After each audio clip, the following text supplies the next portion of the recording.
اصحاب نبی، ڈرتے ہیں نہ جھکتے ہیں وہ میرے صحابہ ہیں، ہر حال میں لڑتے ہیں وہ میرے صحابہ ہیں، راتوں کو مسلح پر اور دن کو سرے میدان، دشمن سے نمٹتے ہیں وہ میرے صحابہ ہیں، آقا کی محبت میں اسلام کے راستے میں مرنے کو تڑپتے ہیں۔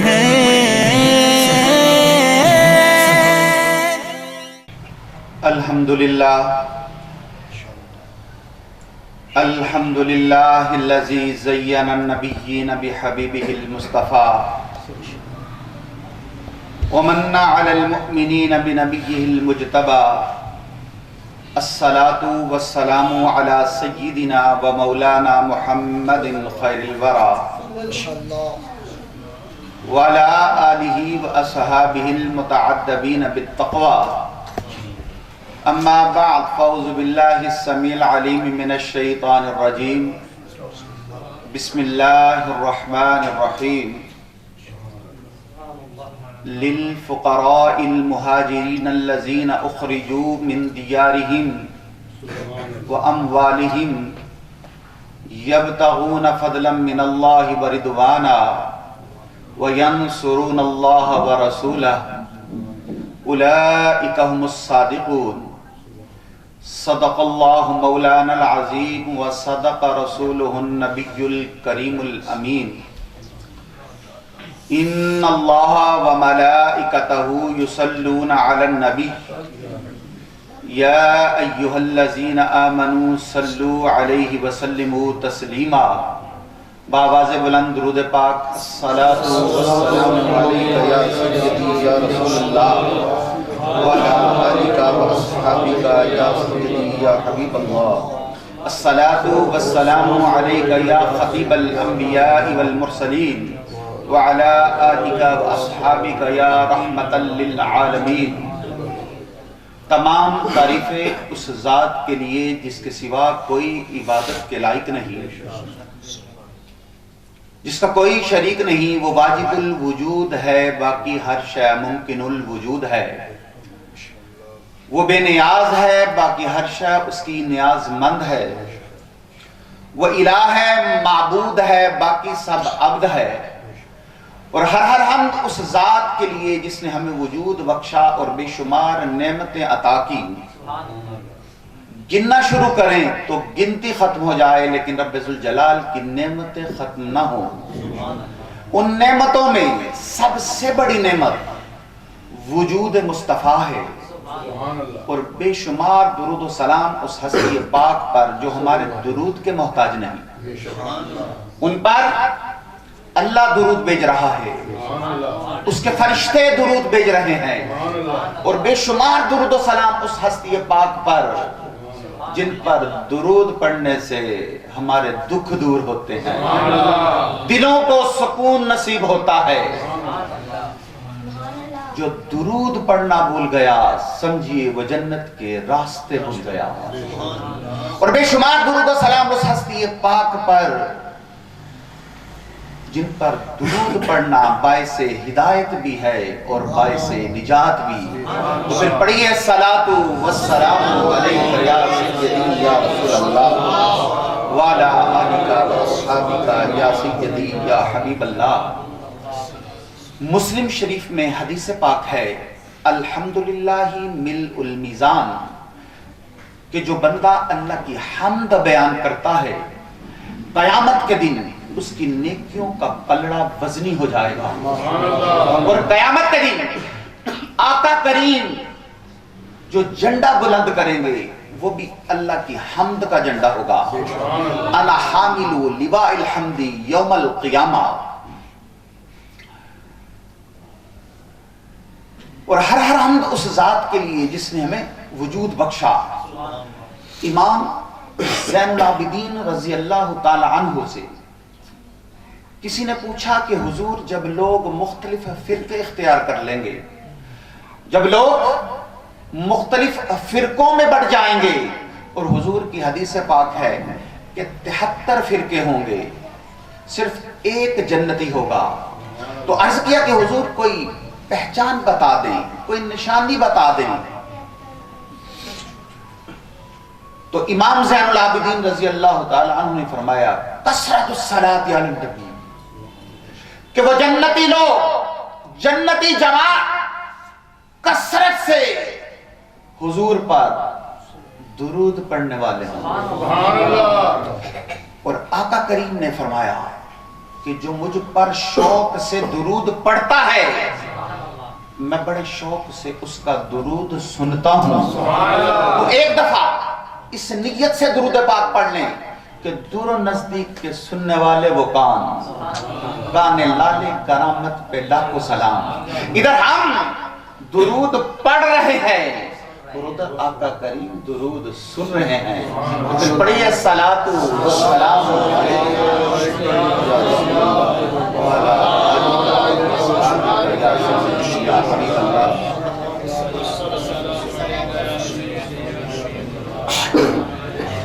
28واں پارہ سورہ حشر 8 نمبر آیت تلاوت کرنے کا شرف حاصل کیا۔ اسی کی روشنی میں چند گھڑیاں گفتگو کروں گا۔ دعا ہے خالق کائنات حق گوئی کی توفیق عطا فرمائے، اور قرآن کو پڑھ کر سمجھ کر عمل کی توفیق عطا فرمائے۔ برادران اسلام، دنیا میں جس طرف بھی نگاہ اٹھا لیں، مشرق سے لے کر مغرب تک ہر آباد ملک میں مسلمانوں کی ایک تعداد موجود ہے۔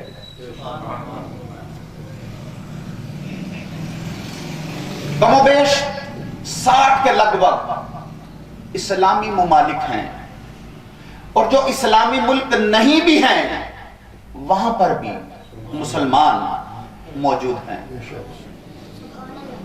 انگلینڈ ہو، امریکہ ہو، چائنا ہو، بر صغیر ہو، ہر جگہ پر مسلمان آباد ہیں۔ اسلام کو ماننے والے پوری دنیا میں پھیلے ہوئے ہیں، اور ایک وہ وقت تھا جب اسلام صرف مکہ تک تھا، لیکن آج ہمارے آقا کا ذکر پوری دنیا میں ہو رہا ہے۔ اور یہ جو اسلام پھیلا، اس کے اسباب کیا تھے؟ اسلام کی اشاعت اور عروج کے جو اسباب تھے نا، ان میں سب سے بڑا سبب صحابہ کرام رضوان اللہ علیہم اجمعین کی وہ قربانیاں ہیں جو انہوں نے دین کے راستے میں پیش کی۔ اور پھر ہر دور کے اندر مخلصین اسلام کی وہ قربانیاں جو انہوں نے پیش کی، اللہ اور اس کے رسول کی محبت میں، دین کی محبت میں پیش کی جانے والی قربانیوں کا ثمر یہ ہے کہ آج اسلام پوری دنیا میں پھیل رہا ہے۔ اور خطبہ کے دوران جو میں نے آیت کریمہ تلاوت کی ہے، اللہ رب العزت نے اس میں صحابہ کرام کی انہی قربانیوں کا ذکر کیا ہے۔ اور آج کی نوجوان نسل شاید یہ سمجھتی ہو کہ اسلام بغیر کسی محنت کے، بغیر کسی تقدو کے، بغیر کسی قربانی کے پھیل گیا۔ اور اگر آپ قرآن کریم کی تلاوت کریں نا، تو قرآن آپ کو حقیقت کی دنیا میں لے جائے گا، اور آپ کو حقیقت کا پتہ چل جائے گا۔ پچھلی آیہ کریمہ میں مال فے کی تقسیم کا ذکر کیا گیا ہے کہ اس مال پر کس کس کا حق ہے۔ فرمایا اس مال پر ان فقراء اور مہاجرین کا بھی حق ہے کہ جو اپنے گھروں سے بھی نکالے گئے اور اپنے مالوں سے بھی نکالے گئے، ان کے گھر چھین لیے گئے، کیوں چھین لیے گئے؟ فضلا من اللہ و رضوانا، وہ اللہ کی رضا چاہتے تھے اور آخرت میں اس کا قرب چاہتے تھے۔ وَيَنْصُرُونَ اللَّهَ وَرَسُولَهُ، وہ اللہ کی مدد کر رہے ہیں۔ یہ لفظی ترجمہ ہے کہ وہ اللہ کی مدد کر رہے ہیں، حالانکہ اللہ کو کسی کی مدد کی کیا ضرورت، اللہ کے رسول کو کسی کی مدد کی کیا ضرورت۔ یہاں مراد ہے دین کی مدد، کہ وہ دین کی مدد کر رہے ہیں جسے نصرت رسول کہا گیا ہے، اور یہی نصرت دین ہے۔ تو صحابہ کرام کو گھروں سے کیوں نکالا گیا، ان کے مالوں سے کیوں نکالا گیا؟ اس لیے کہ وہ اللہ کی دین کی مدد کر رہے تھے۔ آپ جن گھروں میں رہ رہے ہیں، ایک لمحے کے لیے ذرا سوچئے، اللہ آپ کو اپنے گھروں میں آباد رکھے۔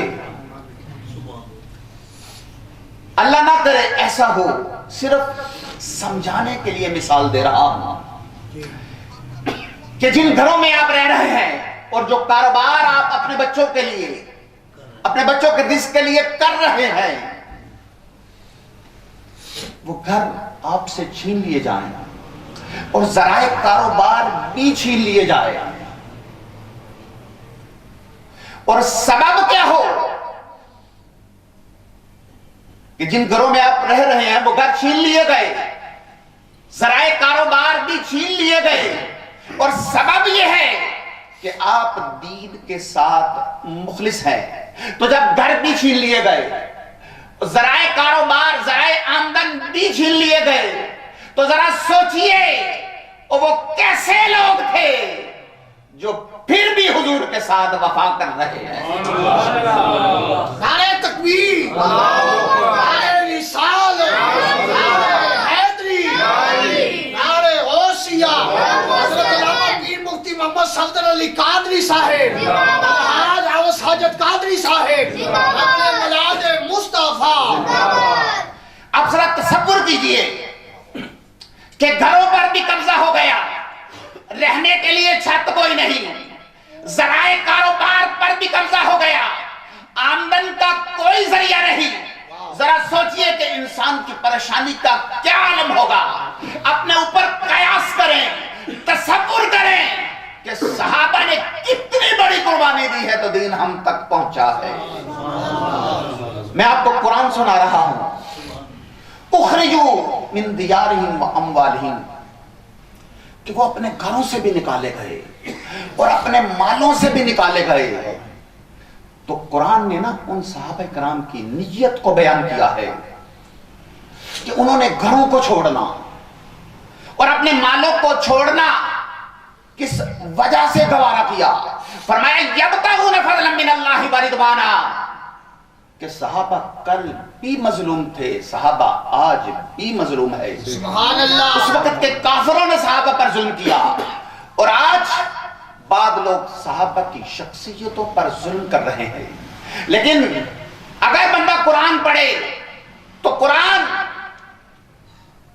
صحیح عقیدے تک پہنچا دیتا ہے۔ صحابہ کی بے ادبی وہی کرتا ہے جو قرآن نہیں پڑھا۔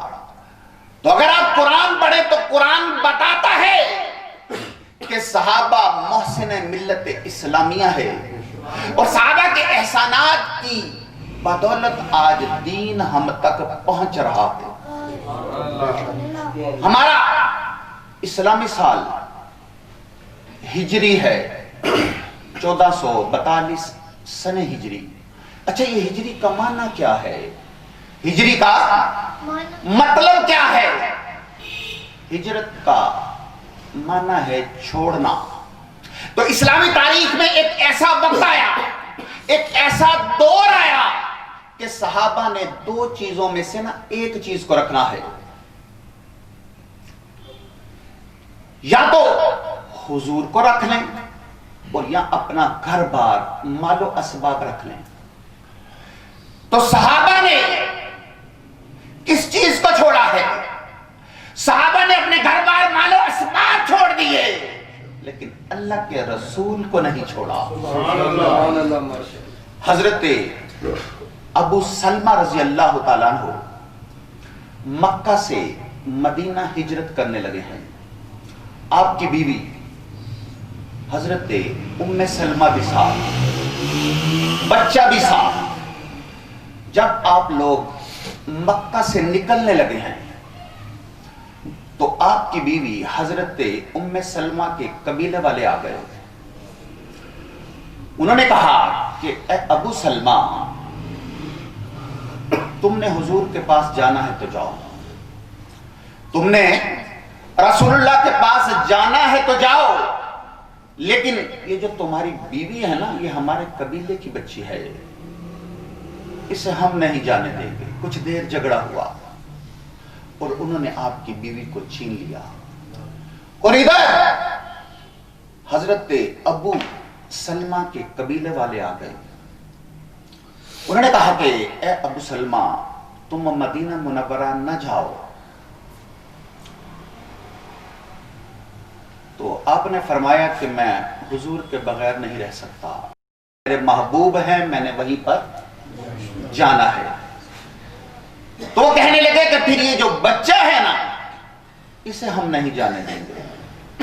اور اب 3 افراد ہیں، 3 مختلف جگہوں پر جا رہے ہیں۔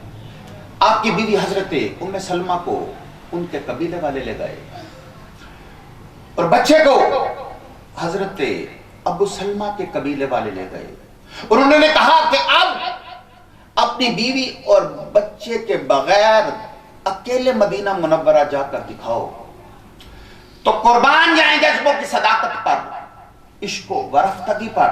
حضرت ابو سلمہ تنہا مدینہ منورہ تشریف لے گئے اور بیوی کو میکے والے لے آئے۔ ان کی بیوی کچھ دیر بیٹھتی، اپنے بچے کو یاد کرتی، شدت گریہ طاری ہو جاتی، آنکھوں سے آنسو جاری ہو جاتے۔ تو ایک دن ان کے اپنے قبیلے کا ایک شخص کہنے لگا، اور اس بچی پہ رحم کرو، یہ اپنے خامد اور بچے کے بغیر رہ رہی ہے، ان کی جدائی میں آنسو بہا رہی ہے، اس پہ رحم کرو۔ تو دونوں قبیلوں کو رحم آ گیا، انہوں نے ماں اور بچے کو ملا دیا اور مدینہ منورہ جانے کی اجازت دے دی۔ تو حضرت ام سلمہ 1 سال کے بعد مدینہ منورہ پہنچی ہے، اور جو 1 سال حضرت ابو سلمہ نے مدینہ منورہ میں گزارا ہے، تو کیا وہ کوئی خط و خطابت کا دور تھا، کوئی ٹیلی فون کا دور تھا؟ نہیں، وہ سچے لوگ تھے۔ انہوں نے دین کی خاطر، اسلام کی خاطر اپنے جذبات کی، اپنی خواہشات کی اور اپنی آرزوؤں کی قربانی دی۔ دلائل النبوہ میں ہے، امام بحقی رحمت اللہ تعالی علیہ نے روایت نقل کی ہے، اور بڑی ہی محبت آفرین روایت ہے کہ خطبے کے دوران میں نے جو آیہ کریمہ تلاوت کی، اس کے آخری الفاظ ہیں اولئک هم الصادقون، وہ لوگ جو اللہ کے راستے میں قربانیاں دیتے ہیں، فرمایا وہی سچے لوگ ہیں، وہی صدق والے لوگ ہیں۔ فرمایا یہ پیور جانور خالص لوگ ہیں، یہ بناوٹی کلمہ پڑھنے والے نہیں، یہ سچے مومن ہے۔ اولئک هم الصادقون، اور یہ جو سچے لوگ ہیں اللہ انہیں عزتیں کیا عطا فرما رہا ہے، ان کی دعاؤں کو مقام کیا بخش رہا ہے۔ امام دلائل النبوہ میں ہے، امام بحقی رحمت اللہ تعالی علیہ فرماتے ہیں، حضرت انس ابن مالک رضی اللہ تعالی عنہ روایت کرتے ہیں، آپ فرماتے ہیں کہ مدینہ منورہ میں ایک مہاجرہ صحابیہ رہتی تھی، باقی خاندان قبیلہ ماں باپ مکہ میں تھے، تو وہ چونکہ مسلمان تھی اور بیٹا بھی مسلمان تھا، تو وہ ہجرت کر کے مدینہ منورہ آ گئے. ان کا ایک ہی بیٹا تھا اور وہ بیمار تھا. آپ فرماتے ہیں کہ ہم ان کی عیادت کے لیے نا ان کے گھر گئے تو وہ صحابیہ اپنے بیٹے کے پاس بیٹھی اس کی تیمارداری کر رہی ہے. حضرت انس ابن مالک رضی اللہ تعالی عنہ فرماتے ہیں کہ ہمارے دیکھتے ہی دیکھتے ان کے بیٹے کی روح پرواز کر گئی اور ہم نے آگے بڑھ کر نا اس پر چادر ڈال دی اور وہ صحابیہ رونے لگی اور اپنے لرزتے ہوئے ہاتھوں سے دعا مانگنے لگی کہ مولا میں نے تیری خاطر تیرے دین کی خاطر تکلیفیں برداشت کی، مولا تیری خاطر تیرے دین کی خاطر میں نے قبیلہ خاندان چھوڑا، تیرے راستے میں قربانیاں پیش کی، تو کیا تو میرے بیٹے کو زندگی عطا نہیں کر سکتا؟ میرا ایک ہی بیٹا تھا اور یہ میرے بڑھاپے کا سہارا تھا، میں اسے دیکھ کر خوش ہوتی تھی، تو نے واپس بھی لے لیا. اور حضرت انس بن مالک رضی اللہ تعالیٰ عنہ فرماتے ہیں کہ وہ صحابیہ لرزتے ہوئے ہاتھوں سے دعا مانگ رہی ہیں اور دیکھا کہ اچانک چادر ہلنے لگی. آپ فرماتے ہیں کہ ہم نے دیکھا کہ اچانک چادر ہلنے لگی. یہ شان ہے خدمتگاروں کی. سرکار کا عالم کیا ہوگا؟ ہر کوئی فدا ہے بن دیکھے، دیدار کا عالم کیا ہوگا؟ نعرہ تکبیر، نعرہ رسالت، نعرہ حیدری، نعرہ غوثیہ. غزوہ تبوک میں حضور تشریف لے گئے. بڑا لمبا سفر، 1 مہینے کا ایک طرف کا سفر ہے. حضور واپس تشریف لائے سبحان اللہ. اور صحابہ آپ کی بارگاہ میں حاضر ہو رہے ہیں ملاقات کے لیے. بعض صحابہ ایسے تھے جو غزوہ تبوک میں شرکت نہ کر سکے اور حضور ان سے پوچھ رہے ہیں بھئی تم شریک کیوں نہ ہوئے؟ تو حضرت کعب ابن مالک رضی اللہ تعالی عنہ کہتے ہیں کہ ایک لمحے کے لیے میرے ذہن میں خیال آیا کہ میں کوئی بہانہ کر دیتا ہوں، اور پھر خیال آیا کہ دلوں کا حال جاننے والے محبوب سے بہانہ کرنا ہے، اللہ کے محبوب سے بہانہ کرنا ہے، اللہ کے حبیب سے بہانہ کرنا ہے. کہتے ہیں نہیں، کہ اللہ کے حبیب کی بارگاہ میں حاضر ہو کر نا میں سچ بولوں گا کہ حضور کوئی عذر نہیں تھا، مجھ سے سستی ہوئی ہے. تو کہتے ہیں کہ میں حضور کی بارگاہ میں نا حاضر ہوا سبحان اللہ. اور سچ بولا، اور 50 دن تک اللہ کے حکم سے حضور نے خاموشی اختیار فرمائی. حضور نے ناراضگی کا اظہار کیا. کیا بات. شاہ غسان کے بادشاہ نے آپ کو خط لکھا کہ اے کعب ابن مالک، تیرے جیسا باصلاحیت شخص، استعداد والا شخص آج مدینہ منورہ میں ایسے زندگی گزار رہا ہے کہ تیرے ساتھ قطع تعلقی کر لی گئی ہے. میرے پاس آ جا، میرے شہر آ جا، میں تجھے دولت بھی دوں گا، وزارت بھی دوں گا، اپنا قرب بھی دوں گا.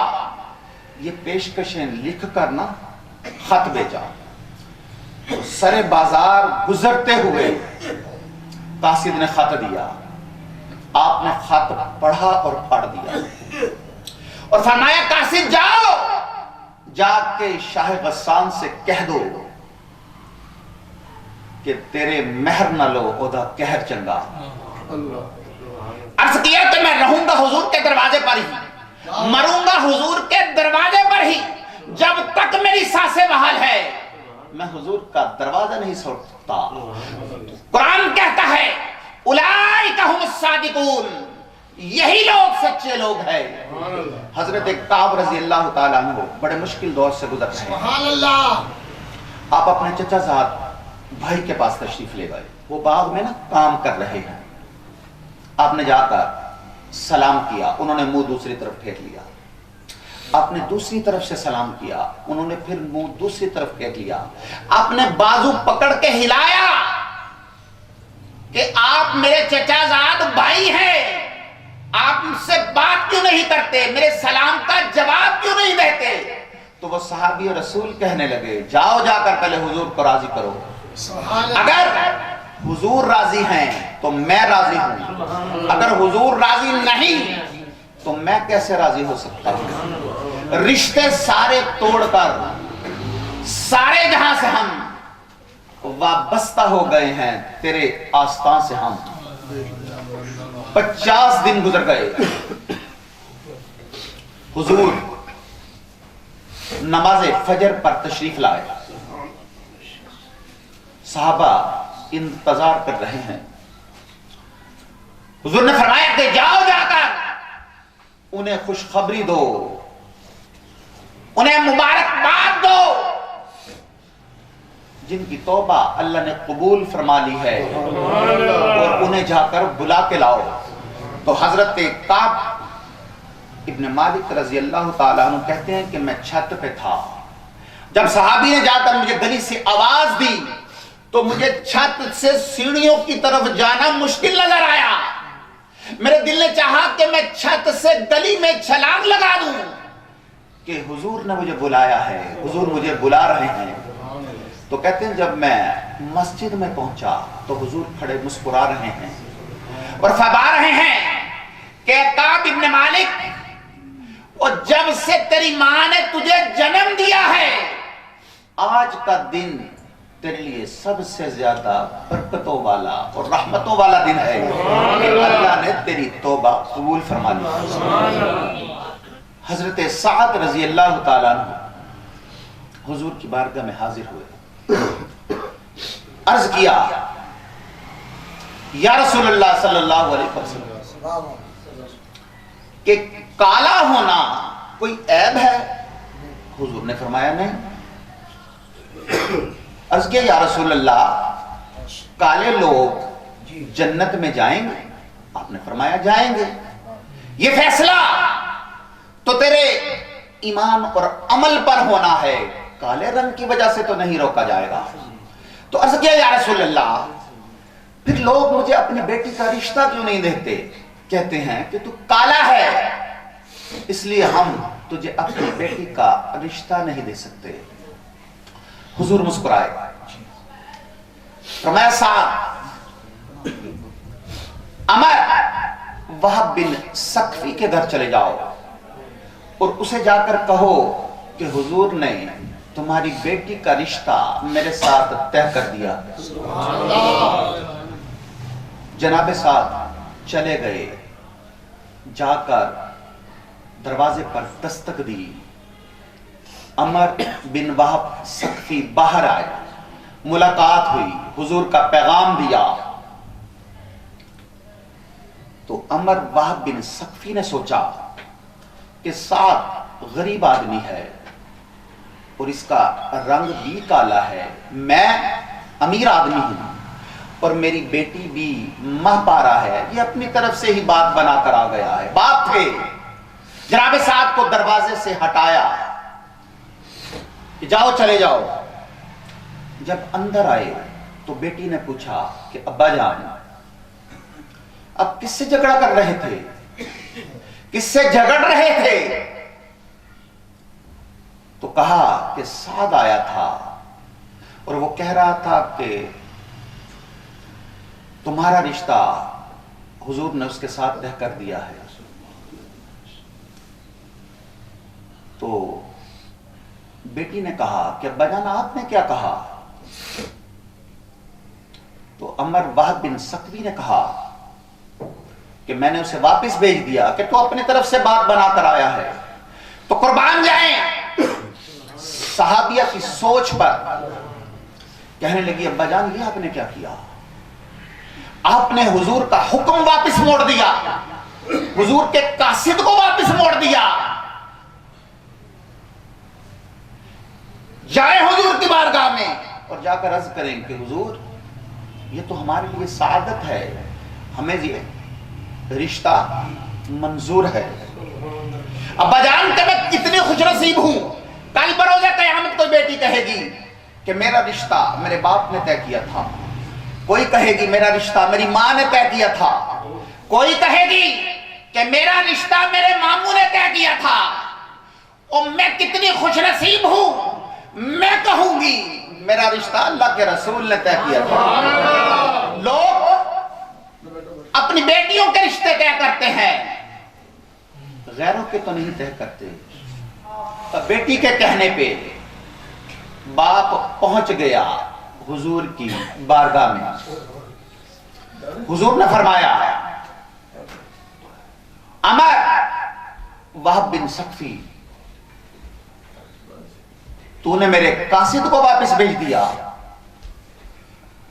عرض کیا حضور میں اسی لیے تو حاضر ہوا ہوں, ساتھ کو آپ نے بھیجا تھا. تو آپ نے فرمایا ہاں میں نے ہی ساتھ کو بھیجا تھا. تو عرض کیا حضور ہمیں یہ رشتہ منظور ہے, ہمیں یہ رشتہ قبول ہے, یہ تو ہمارے لیے سعادت ہے. تو حضور جناب سعد کو بلایا, فرمایا تیرے پاس حق مہر کے لیے کیا کچھ ہے؟ عرض کیا حضور میرے پاس تو کچھ بھی نہیں. فرمایا جاؤ عثمان غنی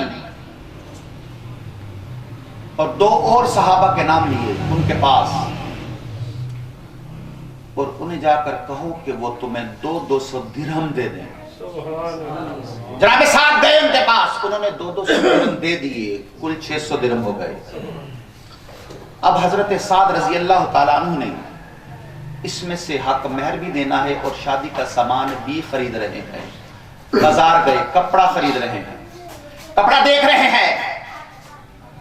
تو ندا بلند ہوئی, کہاں ہیں اللہ سے محبت کرنے والے؟ اللہ کا رسول جہاد پہ جا رہا ہے. جناب سعد نے سوچا کہ میں شادی کا سامان بعد میں خریدوں گا, پہلے میں حضور کے ساتھ جہاد پر جاؤں. تلوار خریدی, گھوڑا خریدا اور مجاہدین کی صف میں شامل ہو گئے. جناب سعد مجاہدین کی اگلی صفوں میں ہے, امامہ شریف بھی باندھا ہوا ہے, سواری پر بھی سوار ہیں, تلوار ہاتھ میں ہے, اور تلوار چلاتے ہوئے جب بازو بلند کرتے ہیں تو قمیض ہٹتی ہے تو کالے سیاہ بازو نظر آتے ہیں. حضور فرما رہے ہیں ابو ذر غفاری دیکھو وہ کالے بازو والا کتنی بے جگری کے ساتھ لڑ رہا ہے. تھوڑی دیر کے بعد آواز بلند ہوئی کہ سعد شہید ہو گئے ہیں. حضور کی آنکھوں سے اشکوں کی برسات جاری ہوئی. حضور نے فرمایا کہ سعد کا جسد مبارک اٹھا کے لاؤ. صحابہ اٹھا کے لائے اور زمین پہ رکھنے لگے تو میرے آقا کریم زمین پہ بیٹھ گئے. فرمایا سعد کا سر مبارک زمین پہ نہیں, میری جھولی میں رکھو. زخموں سے خون رس رہا ہے اور ارد گرد کھڑا ہر صحابی رو رہا ہے. اور حضرت ابو ذر غفاری رضی اللہ تعالی عنہ فرماتے ہیں اس لیے کہ حضور کی آنکھوں سے جو آنسو نکل رہے ہیں وہ جناب سعد کے چہرے پر گر رہے ہیں, اور ارد گرد کھڑا ہر صحابی رو رہا ہے اور کہہ رہا ہے, سعد کی قسمت پر رشک کر رہا ہے کہ کاش آج سعد کی جگہ پر میرا سر حضور کی گود میں ہوتا. اور حضور کیا فرما رہے ہیں؟ حضور کی چشمان مبارک سے آنسو جاری ہیں اور حضور فرما رہے ہیں کہ سعد میں تجھ سے راضی ہو گیا, میں تجھ سے راضی ہو گیا, میں تجھ سے راضی ہو گیا. اور ہر صحابی رو کے عرض کر رہا ہے کہ سعد کی سند لے کر جا رہا ہے، تو اللہ اور اس کے رسول کی رضا کی سند لے کر جا رہا ہے، تو اللہ اور اس کے رسول کے قرب کی سند لے کر جا رہا ہے۔ کاش آج تیری جگہ پر میرا سر حضور کی گود میں ہوتا، اور حضور رو رہے ہیں، حضور کی آنکھوں سے آنسو جاری ہیں، اور روتے ہوئے میرے آقا کریم نے اپنا رخ انور پھیرا، اور جب میرے آقا کریم نے اپنا رخ انور پھیرا تو حضور مسکرا رہے ہیں۔ حضرت ابو ذر غفاری نے عرض کیا، یا رسول اللہ صلی اللہ علیہ وسلم، ابھی تو آپ کی آنکھوں میں آنسو ہیں اور ابھی آپ کے چہرے پہ تبسم آ گیا، آقا اس میں راز کیا ہے؟ فرمایا میں سعد کے دکھ دیکھ کے رو رہا تھا، سعد کے زخم دیکھ کے رو رہا تھا۔ میرے رب نے فرمایا کہ میرے محبوب تو نے سعد کے دکھ تو دیکھ لیے، اب ذرا سعد کا مقام بھی دے۔ آقا کریم فرماتے ہیں کہ جنت کے دروازے کھولے جا رہے ہیں اور سعد کا استقبال ہو رہا۔ فرمایا میں سعد کا مقام دیکھ کر مسکرایا ہوں، اور حضور نے فرمایا کہ یہ جو سعد کا گھوڑا ہے اور تلوار ہے اسے سعد کی بیوی کو دے آؤ۔ میں نے سعد کا نکاح اس کے ساتھ کر دیا تھا۔ جب میرے آقا کریم نے جناب سعد کو بازار بھیجا تو آپ نے فرما دیا تھا کہ میں نے سعد کا نکاح عمر وہب بن ثقفی کی بیٹی کے ساتھ کر دیا ہے۔ تو امام الانبیاء کے غلاموں، تو میرے آقا کریم کے ساتھ وفا کرتے ہوئے آپ کے صحابی جناب سعد نے اپنے جذبات، اپنی خواہشات اور اپنی آرزوؤں کی قربانی دی۔ صحابہ نے جانی قربانیاں بھی دی ہیں اور مالی قربانیاں بھی دی ہیں، اور اپنے جذبات، اپنی خواہشات اور اپنی آرزوؤں کی قربانیاں بھی دی ہیں۔ صحابہ کرام رضوان اللہ علیہم اجمعین کی قربانیوں کا تقاضا یہ ہے کہ ہم اپنے اندر وہ شعور پیدا کریں کہ کہیں ہم مفاد پرست، خود پرست یا آرزو پرست تو نہیں ہو گئے کہ بس میری آرزو پوری ہونی چاہیے۔ دین قربانیوں سے ملتا ہے۔ مفاد پرست، خود پرست اور آرزو پرست لوگ اللہ کے قرب کے لائق نہیں۔ فرمایا والذین جاہدوا فینا لنہدینہم سبلنا، وہ لوگ جو ہمارے راستے میں مجاہدہ کرتے ہیں، پوری کوشش کرتے ہیں، ہم ان کے لیے اپنے راستے کھول دیتے ہیں۔ اور آج ہم جس مقام پر ہیں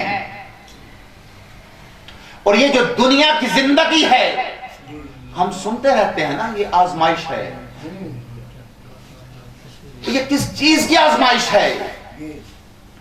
یہ اس چیز کی آزمائش ہے کہ انسان قربانی دیتا ہے کہ نہیں، وہ وقتی کامیابی کو دیکھتا ہے یا اخروی لازوال کامیابی کو۔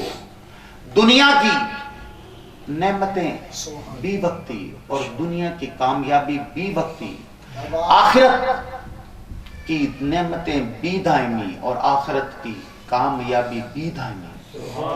تو یہ جو ہم جس جہان میں زندگی گزار رہے ہیں، یہاں پر نیند کی قربانی دیں گے تو تہجد نصیب ہوگی، بستر کو چھوڑیں گے تو فجر نصیب ہوگی۔ امام الانبیاء کے غلاموں، یہ جو ہم زندگی گزار رہے ہیں، اس دور میں انسان کی کمزوریوں کو مد نظر رکھتے ہوئے خواہشات کا غلام بنایا جا رہا ہے۔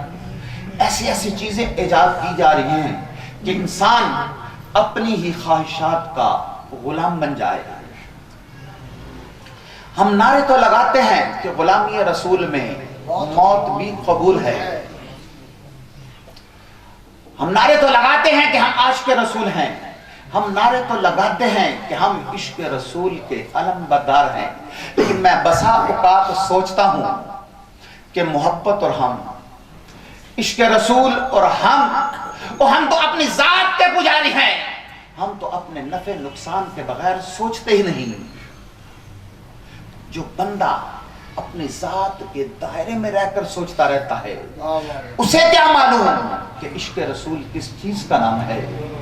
ہم 60-70 سال اپنی ذات کے دائرے میں رہ کر ہی زندگی گزار کر چلے جاتے ہیں، اپنی ذات سے بلند ہو کر سوچنے کا تو ہم میں حوصلہ ہی نہیں۔ تو صحابہ کرام رضوان اللہ علیہم اجمعین وہ بلند مرتبہ ہستیاں ہیں جنہوں نے اللہ کے رسول سے بے حد بے پناہ محبت کی ہے، اور وہ نقوش پا چھوڑے ہیں کہ اگر امت ان تک پہنچ جائے تو یہی امت کی معراج ہے۔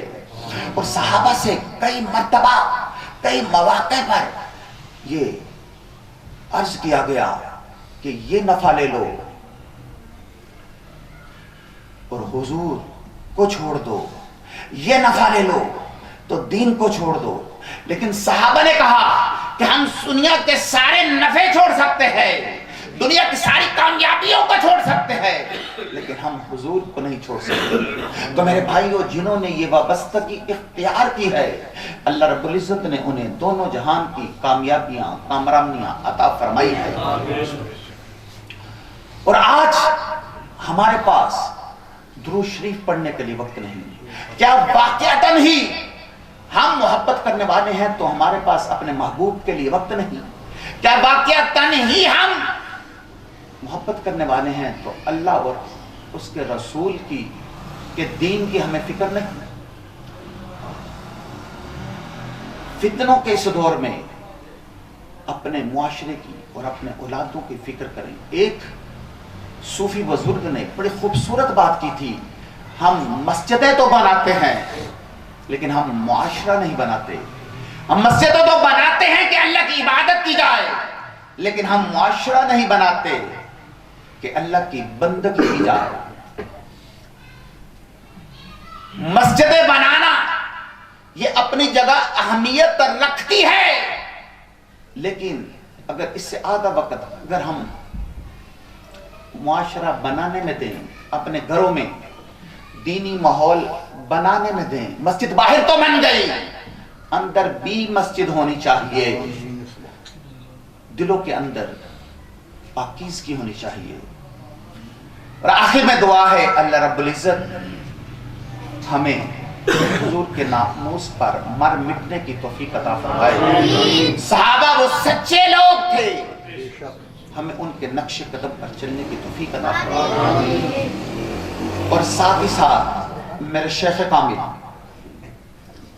مفتی پاکستان، پیر طریقت، رہبر شریعت، میرے دادا حضور ابو العلا شیخ الحدیث و تفسیر حضرت پیر مفتی محمد عبداللہ قادری اشرف رضوی رحمت اللہ تعالی علیہ، اور قبلہ والد گرامی شبی قبلہ شیخ الحدیث عالمی مبلغ اسلام، پیر طریقت، رہبر شریعت، شیخ الحدیث و تفسیر حضرت پیر مفتی محمد صفدر علی قادری رحمت اللہ تعالی علیہ، آپ کے مرکز پر کروڑوں انوار و تجلیات کا نزول ہوتا رہے اور آپ کا فیضان تا قیامت جاری و ساری رہے۔